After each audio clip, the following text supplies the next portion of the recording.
I don't want no oil a-spoiling my shoreline. I like fish much better than crud. I like birds and things a-creeping and crawling. Won't trade no more oil for blood. The sun done give us all we need to make this country run. But that black demon oil's got us fussing and fighting, and I do believe it's time we was done. I don't want them nukes run by them kooks who think radioactivity is fun.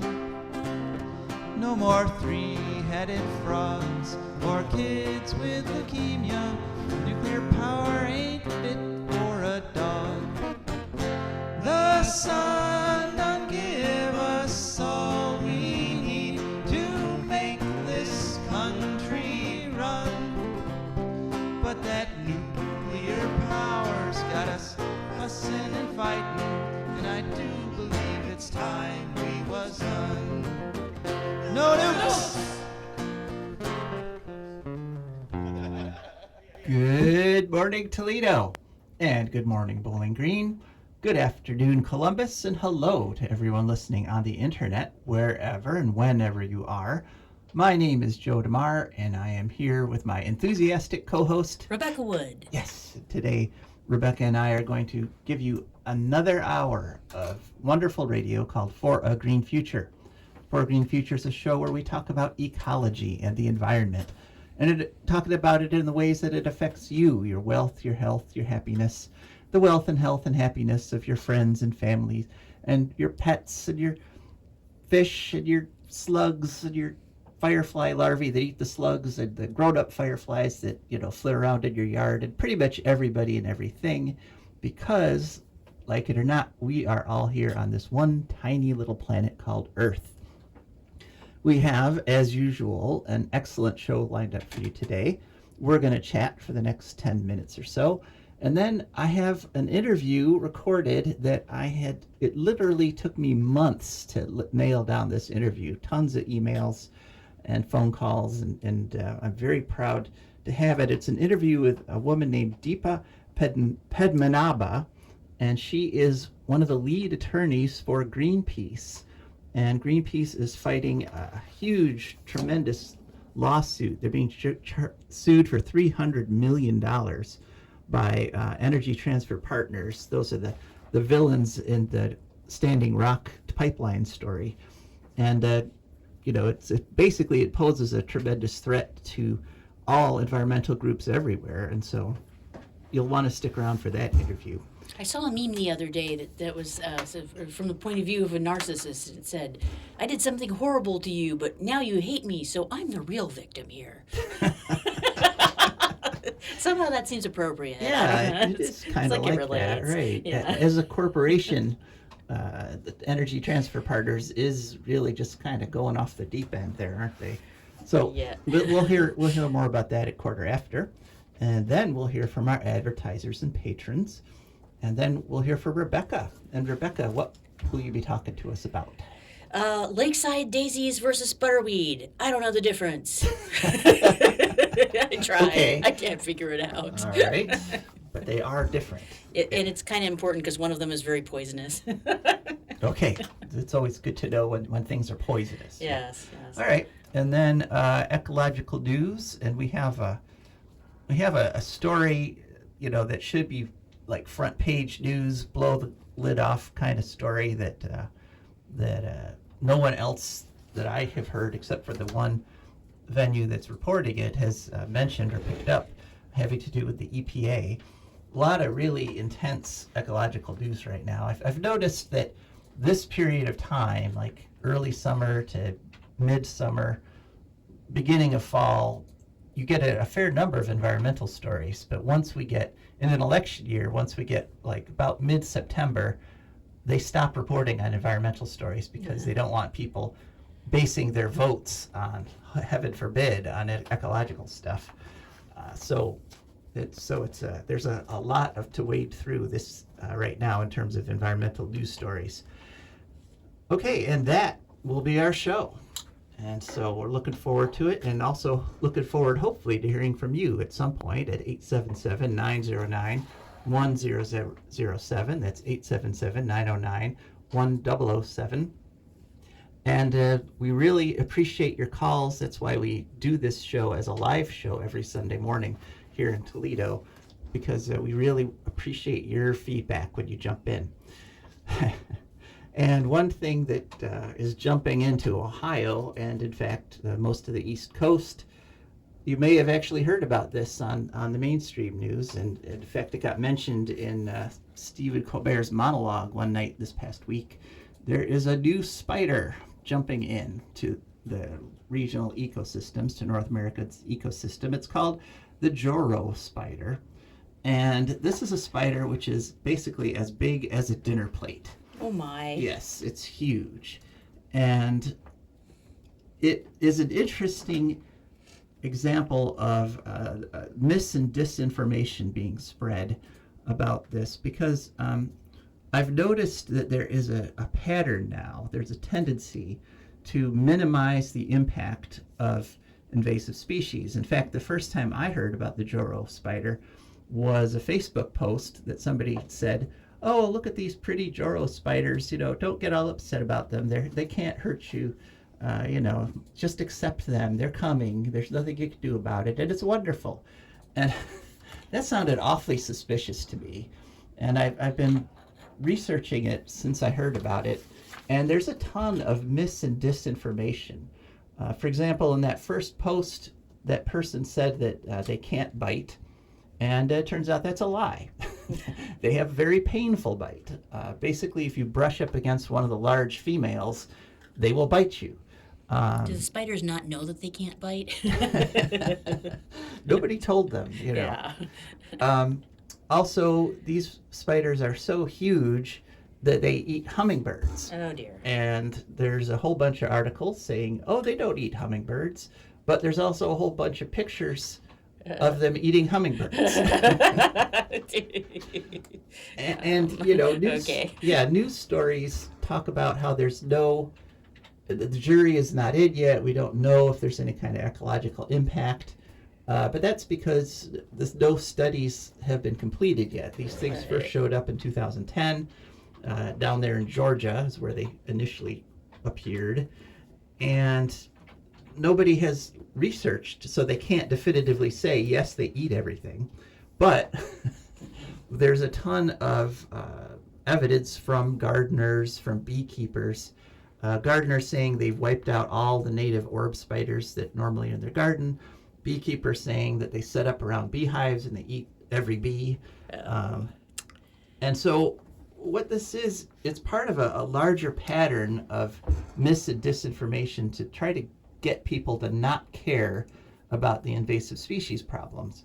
And because this invasive species, these huge spiders that can bite you and eat everything, this is something we should get upset about. This is an invasive species. We shouldn't just say, oh, aren't they pretty? It's not about whether they're scary to humans or not. It's about what their effect on the native flora and fauna is. Right. What is their environmental impact?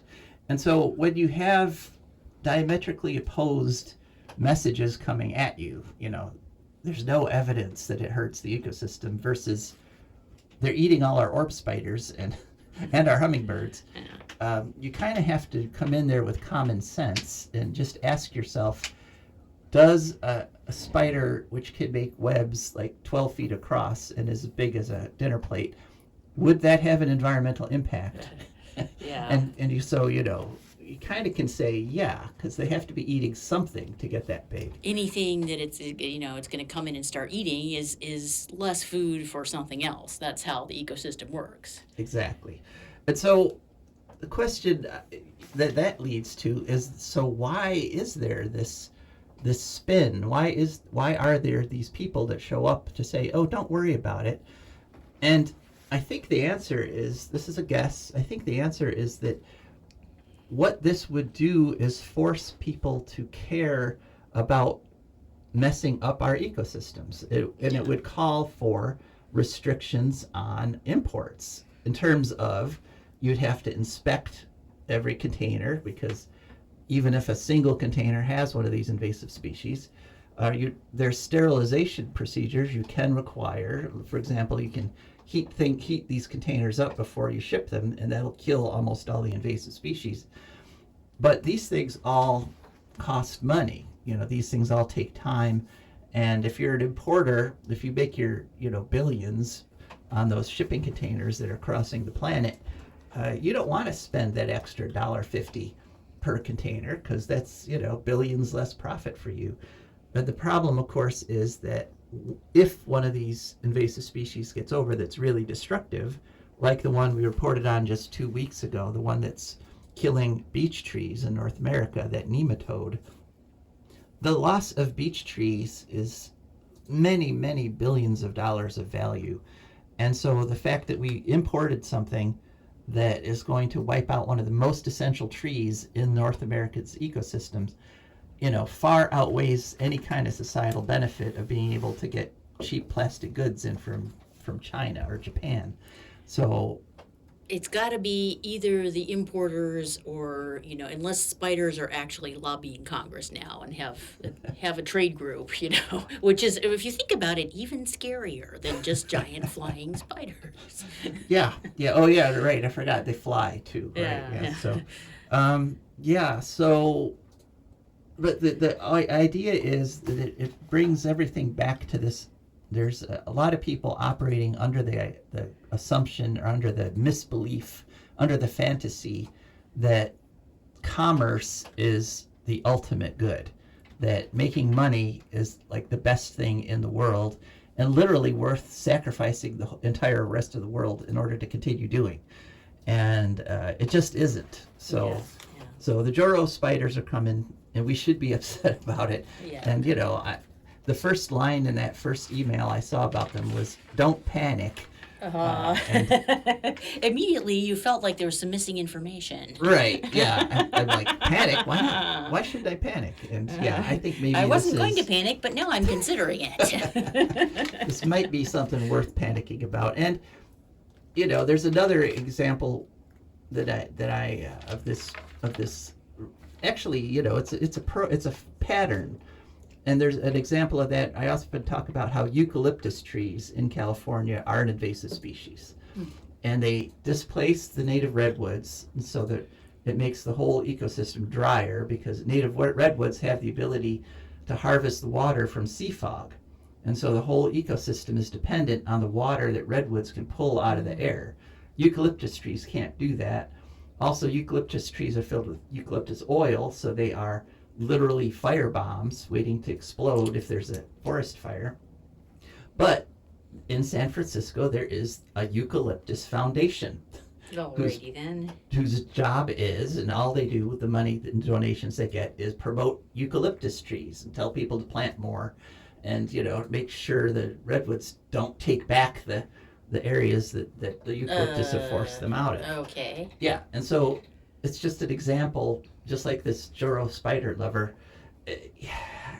People, you've got to look at it from an ecological perspective, or you're just going to be susceptible to be jerked around in every direction. So, So that's all I wanted to say about Firebomb trees also have a lobby for They Congress do. now? They literally have a lobby in Great. California. Super. The Eucalyptus Foundation, whom I do not recommend making a donation to.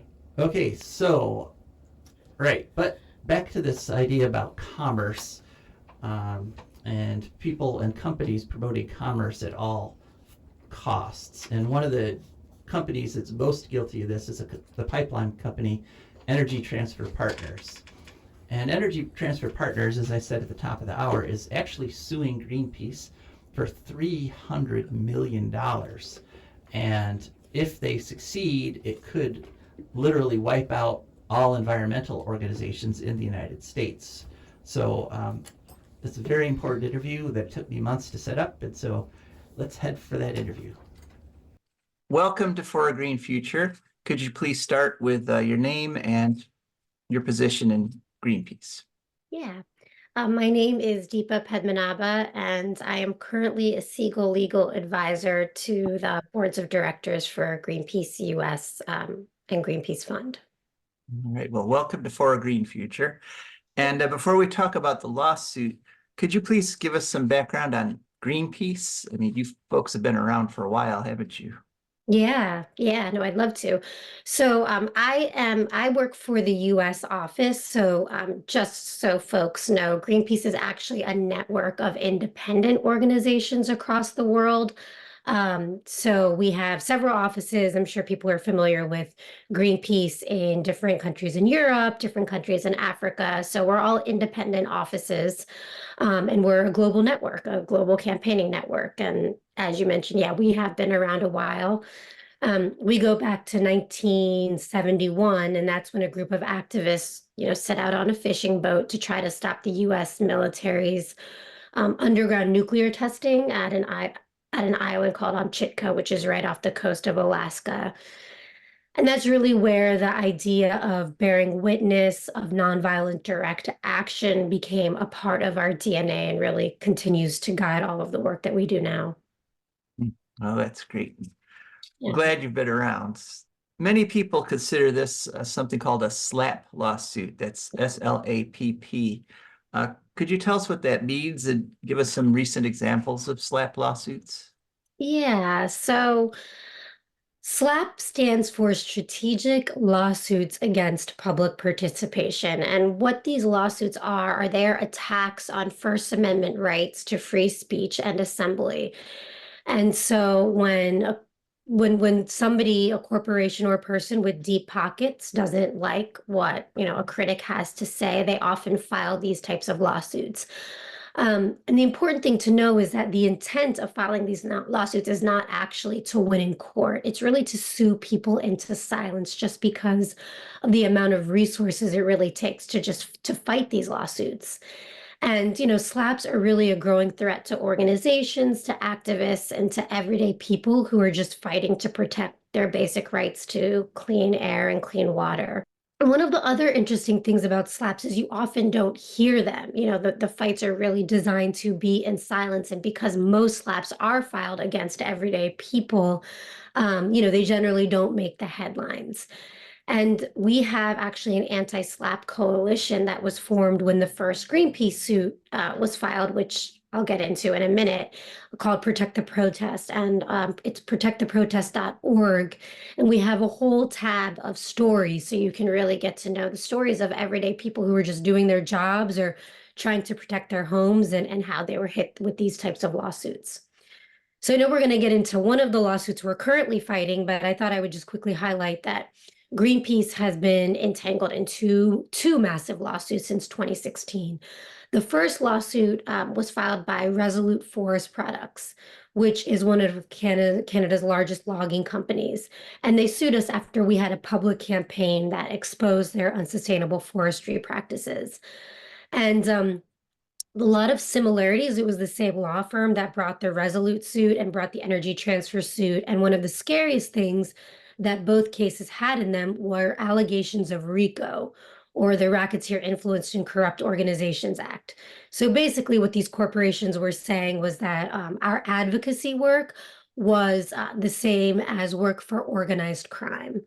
And the really good news is that we did get RICO thrown out of both lawsuits. And, this was really a threat um, to advocates across issue areas, because this idea that RICO could be used to go after just basic advocacy work was seen as a real threat. So fast forward from 2016 to just this year, we finally did defeat the Resolute suit, which was in California, and it unfortunately did take us 8 years to do so. So it shows you, the resources and the time commitment that's needed to see these lawsuits through. And most people, I guess, don't have those sorts of resources. Exactly. So it's really that the mere filing of these lawsuits often has the intended effect of silencing. Right. So, Yeah. all right, let's get to this specific lawsuit. Who is suing Greenpeace? Why are they claiming they need to sue? And how much money are they suing for? Yeah. So While we had a wonderful outcome in Resolute, we still, as I mentioned, face a massive lawsuit in North Dakota State Court. And that lawsuit was brought by Energy Transfer, which is the company behind the Dakota Access Pipeline and, the pipeline that was really subject to the resistance at Standing Rock. And they're suing Greenpeace and when I say Greenpeace, I just want to be clear, there are three different Greenpeace entities that are being sued.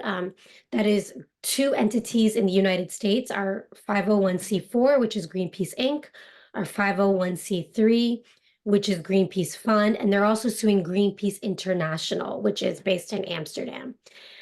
And they allege, the lawsuit is for $300 million, and they allege that the Greenpeace entities orchestrated the entire resistance movement at Standing Rock. So $300 million, that's kind of a almost unimaginable figure. I mean, Yes. how devastating would this be to Greenpeace, and what would the effect be on environmental activism? Yeah, so I mean, any judgment even getting close to those numbers would be absolutely devastating to Greenpeace. I mean, we are a larger nonprofit, but we definitely don't have that kind of money in our bank accounts. So in terms of the actual potential impact, they are devastating. I think the question, and this is an interesting question, of what would the effect be on environmental activism? And the answer to that question, I think, depends a lot on how we collectively, as a broader movement, respond in this moment. So,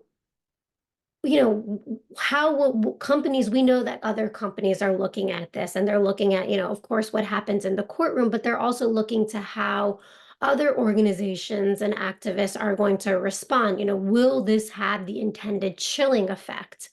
Or, my hope is that what they will see is the movement becoming stronger and louder, and that this fight does not depend on what happens in the courtroom, that they see a movement that's actually galvanized by these attacks, and that in the next 2 months, as we get closer to trial, that's what we want to see. We want to see more people speaking out. We want to see more people standing in solidarity. We want more people to say that it doesn't matter what happens in the courtroom. Like, Greenpeace is much bigger than the entities themselves. Greenpeace is a movement, and it doesn't matter what happens. This is a losing tactic, and you will only bring us together and make us louder and stronger.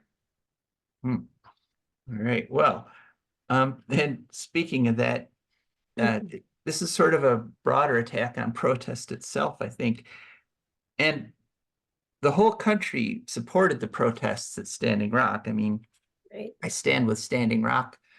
There were T-shirts, there were banners, people had signs everywhere, all over the country and the internet. Right. I remember Seneca Nation of Indians had a big banner across the bridge on I-90 saying, "We stand with Standing Rock."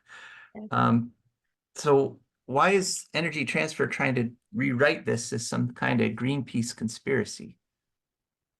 Yeah, that's an excellent question. So I think there are a lot of answers to that. I think first and foremost, like Energy Transfer and the fossil fuel industry, they don't believe in the power of movement.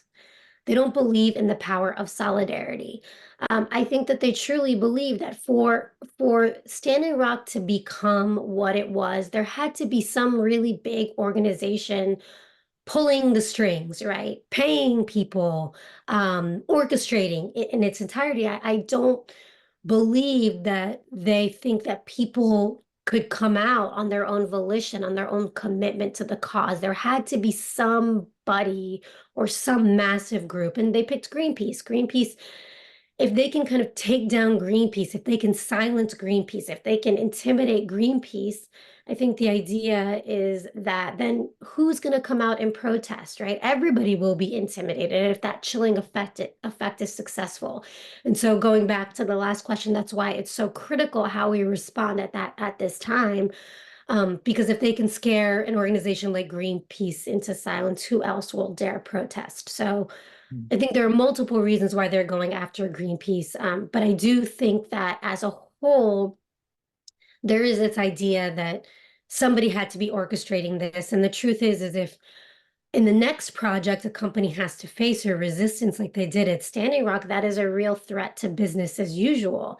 And so while the interesting thing is that, this is a pipeline that is fully operational, and it was operational at the time they sued Greenpeace. Why would they do that when the company has gotten what they wanted? And it's really, I think, a look towards the future, to really send a message that if you do this, you could be next. You could face one of these lawsuits. Yeah, well, I have to tell you, I was at Standing Rock, actually. I went there towards the end of the protests, and I actually got arrested. I spent some time in South Dakota jail there, and never once the whole time that I was there did I hear Greenpeace mentioned. Everyone I met there got there on their own power, made their own decision. There was no, I didn't see any evidence of any sort of coordination. So how can people follow what's going on in the case, and what can they do to help Greenpeace? Yeah, and just before I get to that, to comment on your last point, that is actually the whole point. This Greenpeace, this was not a Greenpeace movement, and Greenpeace recognized that this was an indigenous-led movement, and the work that we did to support it really was, a beautiful, what I think is a beautiful example and showing of solidarity and what solidarity can look like for big greens. And so there's a reason you didn't see Greenpeace on the ground, because this was not a Greenpeace campaign. This was not a Greenpeace movement. And we took our role as, as supporting, not only the Standing Rock Sioux tribe, but other water protectors. We took that role very seriously. So in terms of how you can follow what's going on in the case, first, it's really important for everybody to know that this case is going to trial. After 7 years, we are going to trial in Morton County, North Dakota this summer. It's a 5-week trial set to start on July 29th. And in terms of, how you can follow what's going on and what you can do to help, we do have a petition and a solidarity letter that is really, it's really our first step. We are in the process of launching a campaign, but if you go to this website, you can sign up and you can get all the updates, and it's really a moment to show that you stand with Greenpeace in this moment. And that website is act.gp /open-letter. And perhaps I can, share that link, or you can share that link with your audience. But that's really just kind of a one-stop shop right now to sign up and to continue getting updates, and obviously on our website, and hopefully more in the media and through podcasts like this. You'll be hearing a lot more about the story as we gear up for trial in July. All right. So that's about it. Is there anything you'd like to add? Yeah, well, I just want to really thank you for helping us get this story out there. And I just want to emphasize one thing that, I've kind of been referencing, but, we are, of course, preparing for the fight in the courtroom, but this really can't be the only fight that we prepare for. The truth is we don't know what the outcome will be in the courtroom. And so this is a time when we really need all of you, because we can't win this alone. Winning in this moment has to be much bigger than the legal outcome. And so how we respond in this moment to this type of threat and this type of attack is really going to have a long-lasting impact as we look at the future. This is a test case, and we know that a lot of corporations are watching. So it's important that we all respond and commit to doing everything we can in the advocacy that we do, and making our broader movement stronger than ever, to send the message that we won't be silenced. Okay, that was our interview, and I think you'll agree it was kind of a blockbuster. I mean, nobody knows this is going on, No, right? Nobody knows this huge threat to essentially all kinds of environmental organizations is on the way, and North Dakota is, I'm not optimistic about how the courts in North Dakota are going to respond to this. When I was in North Dakota, it kind of seemed like companies like Energy Transfer just sort of control everything. I don't know. We'll see what happens. Fingers are crossed, and let's hope Greenpeace emerges victorious from this terrible legal battle. All right, now it's time to hear from those who make this kind of information accessible to people. That is our advertisers and patrons. For a Green Future is also brought to you by the Wood County Park District. The Wood County Park District is a natural resources conservation agency. They protect natural spaces, maintain quality green spaces, provide engaging programming, and they teach people to love and respect nature. They also restore wildlife habitats and lead people on outdoor adventures. Wood County Parks protects natural spaces in Wood County for all to enjoy from 8 a.m. to 30 minutes past sunset every day of the year. There are several ways to get a hold of them and find out what's happening. One is to call them at 419-353-1897. Another is to visit their website, www.wcparks.org. The website again is www.wcparks.org. They are also available on all social media, Instagram, Facebook, Twitter, and many others. Just search for WC Parks. That's the Wood County Park District, and we're very grateful for their support. And I just wanted to make a public service announcement about the Wood County Park District. If you're somebody who's always been kayaking curious, tomorrow, that's Monday, they're having an event at Three Meadows Pond in Perrysburg. Basically, that's on Three Meadows Drive in Perrysburg from 11 a.m. to 3 p.m. And basically it's free kayak training. You know, they supply the kayak. All you do is show up and they'll show you how to kayak. You'll have to sign a insurance waiver, but it's free and open to anybody who shows up there. Okay, also our show is also brought to you by our patrons. And the patrons are incredible people who understand the importance of the information we're getting out to the community. And they are people who've gone to patreon.com, that's Patreon. They searched for a Green Future, up popped our Patreon page. They chose a membership level that matches their budget, and now every month a little bit comes out of their account, comes over to us, and that's how we can keep this show going. So, as long as we're keeping the show going, we are turning to Rebecca at this point in the program. Rebecca, what have you got? I have got a segment which I'm going to call, I guess, for lack of a better name, Don't Eat the Daisies. All right, go ahead. Right. So, yeah, I mean, one of the reasons that I'd like to do the short segment is sort of take a little bit of at least sort of moderately deep dive into a particular organism or place sometimes, or feature, is that I'm a flaming nerd. The other one would be that I am sort of from country people and grown-up farm kids. And so, yeah, I was raised by people who are used to knowing most of the names of at least the commonly seen things around them.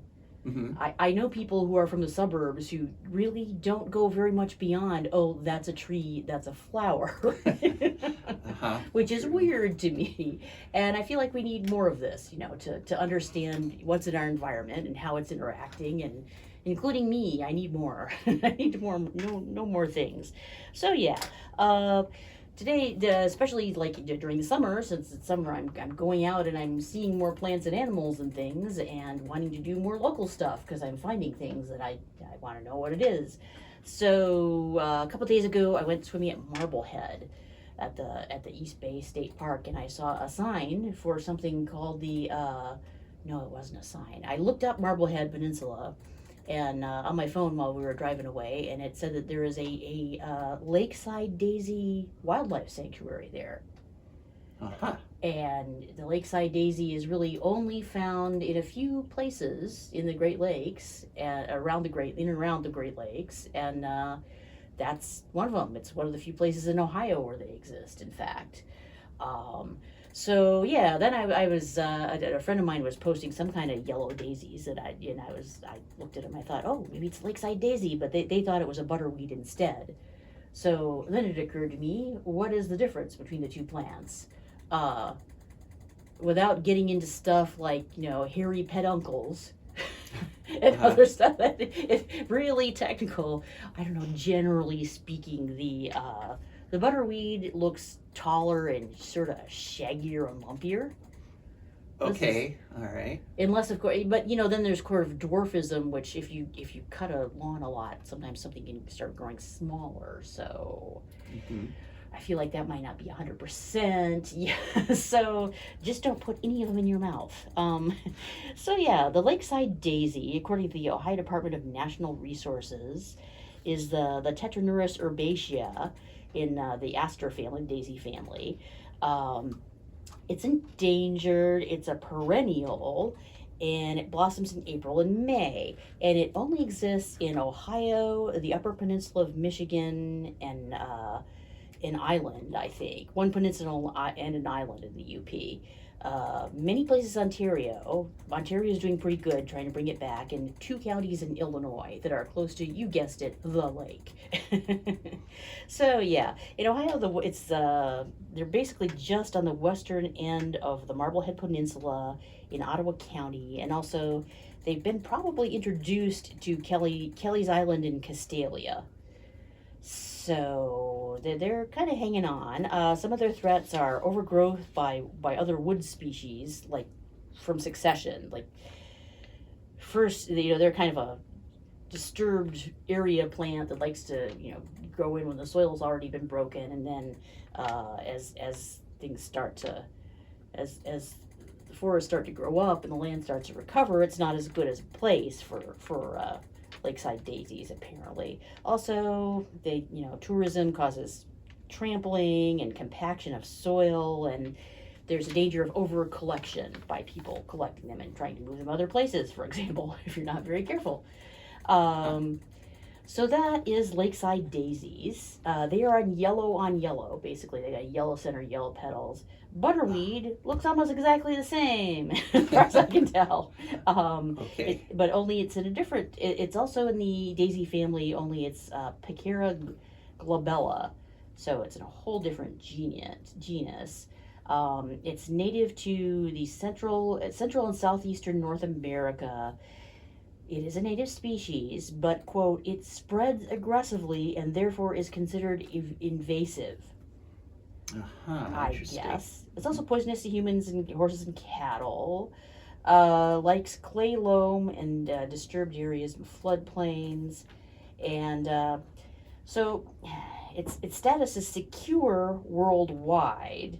However, it is critically imperiled in Nebraska, imperiled in Kansas, and vulnerable in North Carolina. So in those states, definitely do not eradicate it. Definitely not. Otherwise, it's kind of a judgment call.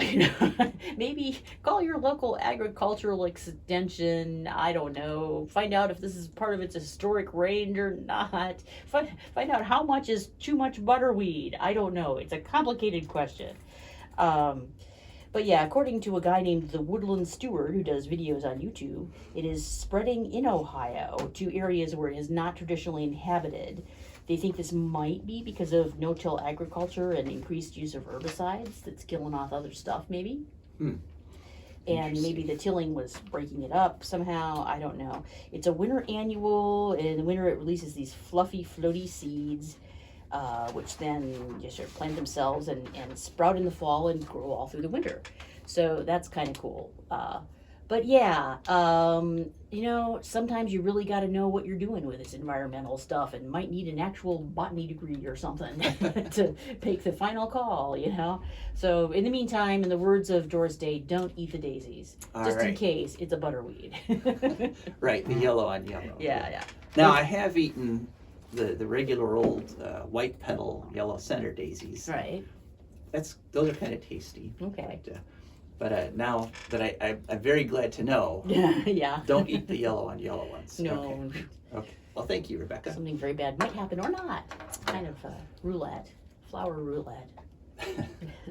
Okay. Well, on to ecological news, and our first story is the promised blockbuster story that should have been in all our papers, but somehow wasn't. And this is a story from the Union of Concerned Scientists on May 28th, and the title is EPA Falsified Scientific Records in Ohio Train Derailment Disaster. Yes, you all remember the East Palestine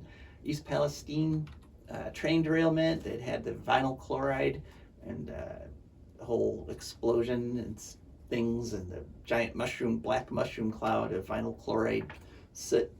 Well, it turns out there was a whistleblower report, and the EPA program director dealing with the disaster, a woman by the name of Paige Delgado, allegedly told the EPA plane that was sent to measure the vinyl chloride and has temperature sensors, she told the plane to turn off the sensors as it was flying over 2 creeks that were full of vinyl chloride. Okay. She also told them not to use the thermal detection sensors, which would have, according to this whistleblower, proven that there was no need to explode the tank. That the whole burn off, the whole giant mushroom cloud that sent toxic pollution over the entire town of East Palestine, all that was unnecessary.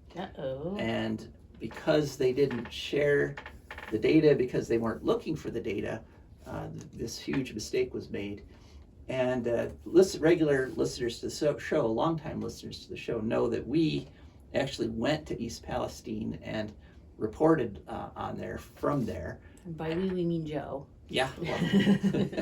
Well, the show. Yes, the larger the show, we. right. I did actually have The royal we. The royal house of For Green Future. All right. Went to Palestine. All right. I had a cameraman. All right.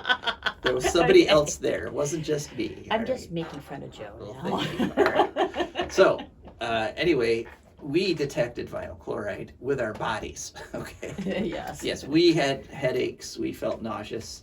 You know, we knew there was something in the air, even if the EPA at the time was saying we're not sensing, we're not seeing anything. Well, it turns out they didn't see anything because the entire time the plane flew all around East Palestine, the sensors, the vinyl chloride sensors, were only turned on for 8 minutes, and then only when the plane was not directly over affected areas. And one other thing is they didn't send the plane out there till 4 days after the accident, when the plane actually is always fueled up and ready to go, and they could literally have been there an hour or 2 hours after the actual derailment. So this is a terrible cover-up that has affected a lot of people. And this is not how you do science. Yeah, as I say, thanks to the Union of Concerned Scientists for breaking the story, and shame on the EPA for this cover-up. Of course, we also do have to say it's all allegedly from a whistleblower, but it sure explains a lot of stuff. Okay, on to our next story. And this is some good news here, switching over from righteous indignation to hope. Renewable Energy Magazine, June 7th of this year, in their newsletter, and the title is World's Largest Thermal Energy Storage to be Built in Finland. And the 4th largest city in Finland, a city called Vantaa, is creating a hot water thermal storage system. They're going to dig 3 caverns in the bedrock under the city. Each of these caverns is going to be 60 feet wide, 120 feet tall, and 1,000 feet long. And what they're going to do is they're going to fill these caverns with hot water generated by renewable energy and by waste heat from things like data centers that produce tons of waste heat. And they're going to heat this water up to 300 degrees Fahrenheit, but it won't boil because it's going to stay under pressure in these caverns. Wow. And it's going to cost about 200 million euros. They expect it to be finished by 2028.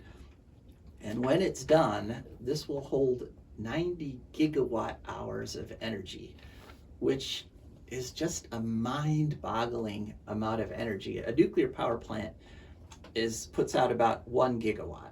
So this is the equivalent of the output of a nuclear power plant, and it can sustain that for 4 days. That's enough energy to heat an entire medium-sized city for an entire year. Wow. And basically, this is a game changer for wind and solar storage, because right now, as we see in places, the more you go into wind and solar, the more often you have a case where the wind and the solar are producing more power than you need, 120. I think the record in California, which was set about a month ago, was like almost 200%. The wind and solar were producing almost twice as much power as California needed at that point. It's like 180%. And so if you can take all that extra energy and dump it into something like this, then you can provide constant energy year-round without any fear of blackouts.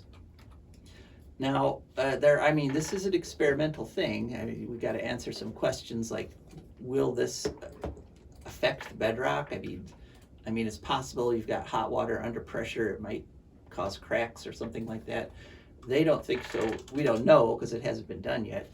And other forms of thermal storage that we've talked about before, like particulate storage, are faster. That can be, you can put up a sand heat storage unit in literally a month or two. But if this works, it's going to be just amazing. So good on the people of Finland for coming up with this idea and not being afraid to do a big project, not being afraid to spend the 200 million euros as an investment into the future. Okay, next story. This is from a website called Route 50 that's a Michigan-based website. They had a story on June 4th, title, Support for Rooftop Solar Outpaces Other Energy Sources. And essentially what they did is they actually polled the people of Michigan about energy, which is nice because what we've got now is that the governor there, Whitmer, is just doing whatever she wants in terms of like supporting the nuke plant out there, the Palisades nuke plant. And what they found was 86% of the people polled, and of course, once you get 86%, that's conservatives and liberals and neutral people and pretty much most everybody. 86% support more rooftop solar in the state, which is great.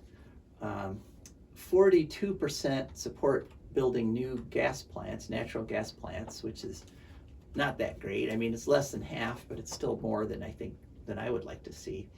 Unfortunately, only 27% support more wind power, and that's because of a many years long public relations campaign, anti-wind public relations campaign that we've reported on before, which has apparently been successful. People of Michigan don't care for wind, but dead last at only 25%. Well, they've got a lot of lake effect going on. They're probably traumatized. Could be. Wind, no, not again. Well, they basically have been taught that all the falsehoods, right. exploding wind turbines, all these fantasies. But okay, but I was building up to my big point here. Okay, sorry, go ahead. Big point for Joe. All right, only 25% support nuclear. So nuclear is dead last. It's even behind wind, despite a decade of anti-wind propaganda. So almost nobody in Michigan wants wind, and in fact, a majority, 51%, strongly oppose nuclear. Cool. And so Whitmer should be aware of this because she is right now dumping $1.5 billion of Michigan state taxpayer money into the Palisades nuclear plant.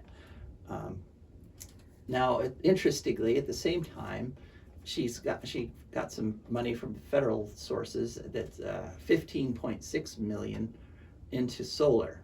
So, 156 million. Excuse me, 156 million into solar, 1.5 billion into Palisades. So, in other words, she's spending 1/10 as much on solar, even though 86% of the people in Michigan want solar, but she's spending 10 times that much on nuclear, even though only 25% of the people want nuclear. So basically what she still needs to do is to flip those around. I thought of a clever new name for the EPA. Oh? Excuses pretty much anything. Yeah, I mean, time and again, when things are when the EPA is supposed to step up and tell us what's going on, they cover it up. I mean, now this is not, not conspiracy theory, this is just history. When the Twin Towers were burning, way back after the attack on the Twin Towers in New York City, that smoke was highly toxic. It had all kinds of nasty stuff in it, like asbestos and all kinds of toxic gases. The EPA basically said, that smoke is harmless, because they didn't want people to freak out about it. And that actually cost a lot of people their health. So when these big accidents happen, you really have to question what the EPA is saying about them. All right, so that's good news in terms of what's going on up in Michigan. People's hearts are in the right places up there. Next story, Axios on June 5th. And this is the big, bad, sad story that you may have heard on the mainstream media. It's so bad that even the mainstream media is covering it. Quote, global heat record broken for 12th straight month in May. And essentially what's happened for the entire past year, every single month has been a record heat for that month. So it's not something you want to have happen, but you know, it's really showing us that what is happening with global warming, Rebecca? What's that process? Oh, is it the positive feedback loop? It is, in fact, the positive feedback loop, right? Because not only is it record heat, but the records are getting bigger. So the heating is accelerating, which is causing more heating. Yeah, I'm having increasing trouble. Like I now that I'm old, diabetic, and have had COVID 3 times, I can't really regulate my temperature as well. And I'm finding I'll walk the dog and then come in and have to rest for an hour because I just have no energy. Yeah, because it's hot. And then like the last couple of days it got cool and I can do things again. Mm-hmm. It's amazing. Yeah. We do not do well with heat. In June of 23, a year ago, the average temperature globally was 1.36 degrees centigrade above average. But in May of 24, 1 year later, it was 1.52 degrees centigrade above average, which shows that the rate at which we're breaking the records is increasing. So the whole year, we were above 1.5 degrees centigrade above our pre-industrial temperatures, which of course is above what the whole planet agreed to prevent when they agreed to the Paris Accords. And Antonio Guterres, the UN Secretary General, gave a speech on World Environment Day, which was just this past week. And he said that this is like the meteor that wiped out the dinosaurs, except we are the meteor. Yeah. And he also made a couple other good points. Scientists have estimated that we can put about 200 billion tons more CO2 in the air before we completely wreck the climate, but we're putting 40 billion tons a year in. So he said, do the math. We've got about 5 years left at this rate. He also said that we need to be spending about $1.7 trillion a year on climate and changing our infrastructure. And so that actually brings us to our next to the last story, our penultimate story, as they say. And this one comes to us from Germany. The German government has an official YouTube channel. It's called DW, and I think it stands for Deutsche World, which means... That makes sense. Deutsche Welt. Yeah, right. And there's a little sub-channel called DW Planet A, and there's a really informative video there. The title is The Mind-Blowing Thing We Get Wrong About Energy. And what this video does, it makes the point that we don't need to replace all the energy that is generated by fossil fuel. We literally only have to replace a third of it. And the reason we don't have to replace all of it and only need to replace a third of it is that 2/3 of the energy we get from fossil is completely wasted, or it's used to generate the fossil fuels in the first place. So like, for example, waste heat.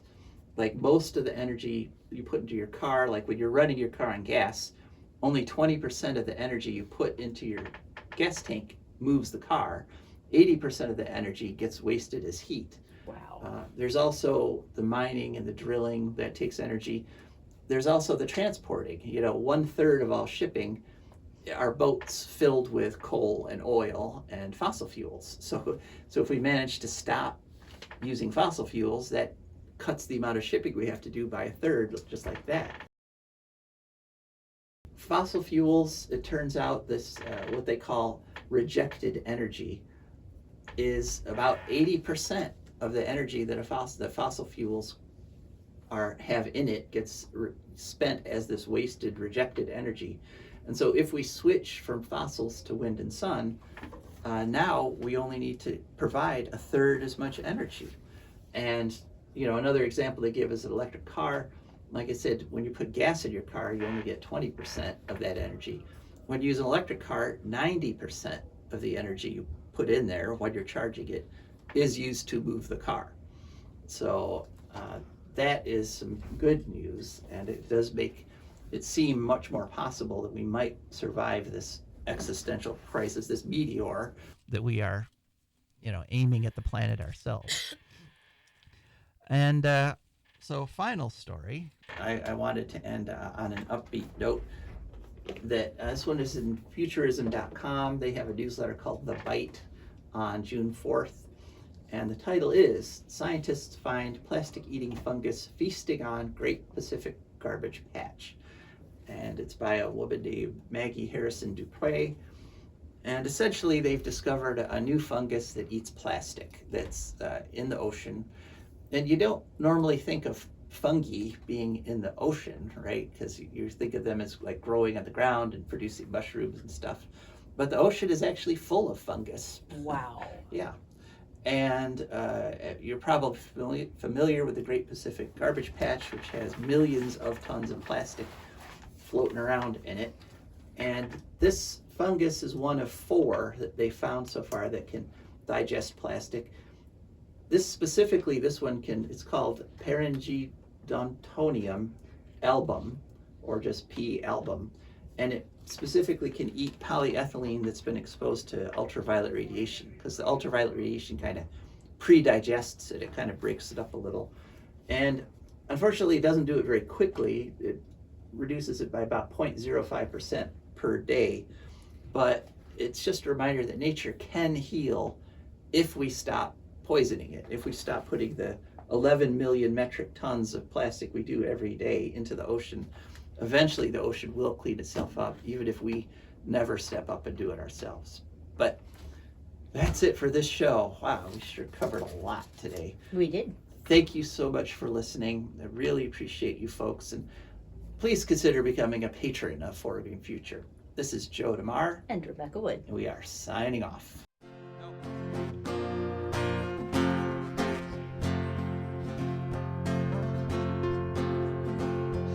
I don't want no oil, a spoiling my shoreline. I like fish much better than crud.